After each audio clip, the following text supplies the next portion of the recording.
If anyone tells you that building an IP requires trust, a persona, and altruism, I suggest you stay away from them. If you want to be an artist who doesn't oppose to make money, then disregard what I said. But if you want to make money through your IP, then what I'm about to say is the underlying logic that gets customers to immediately pay you. After watching your videos, I know you're busy, so I've condensed the original text from 50-100 words to 1,000 words, so it won't waste your time. First, building an IP requires trust, and building a persona requires altruism. This is like telling you to open your mouth to eat correct but useless nonsense. 90% of industries in this world don't rely on trust and altruism as conditions to drive sales. When you go out to eat, do you prioritize the owner you oppose as character? If your car breaks down on the road, do you hesitate about whether the repairman is trustworthy? Just like when I'm talking to you about customer acquisition, trust is naturally built as you watch my posts. But if you still rely on trust as a means of customer acquisition, I can only tell you a few tips for making money through your IP. At the beginning, you might learn something from watching, but you won't pay me. When you finally feel the need to pay, you oppose LLC someone else on social media and forget about me. Anyone who talks about building a trustworthy and altruistic persona is essentially gambling that customers will come back to later. But the problem is, we only met once online. What I fear most is you still telling people how to avoid pitfalls in home renovation or where to open a shop. You think this altruism is reliable, that you oppose we entered their purchasing decision, right? But when it comes to actually spending money, they oppose LL.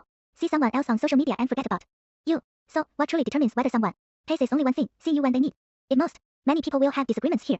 How do you define a targeted audience? I oppose am not afraid of controversy. I'll define what a targeted audience is for you. For example, with weight loss, if you think your targeted audience is overweight people, you definitely have a hard time acquiring customers. The truly targeted audience consists of people who are extremely sensitive. They can oppose T find clothes in their size. They oppose re-teased and isolated at school even though their weight ISN oppose T significantly different. A simple comment like, you quote, have you gained weight lately, immediately triggers a defensive reaction. How else can you explain it? Some people are already very thin, yet they still desperately diet and control their sugar intake. Because they're oppose, as always someone implying, you quote, you oppose T.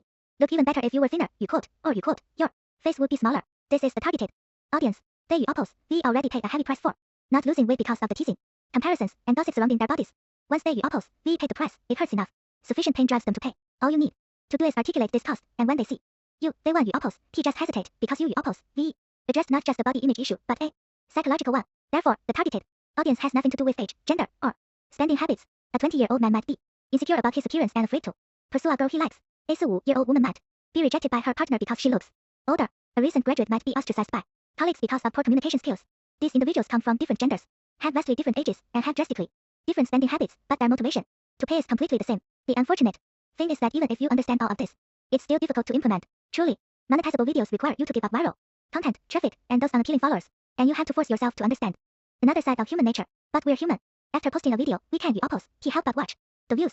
We're always inclined to say nice things it oppose as instinctive, but the reality is that most viral videos in your industry are actually benefiting competitors. This is determined by the target audience of the topic. The right path is always against human nature. If you oppose recurrently, stack and down oppose, T want to waste time, trial and error. Follow me.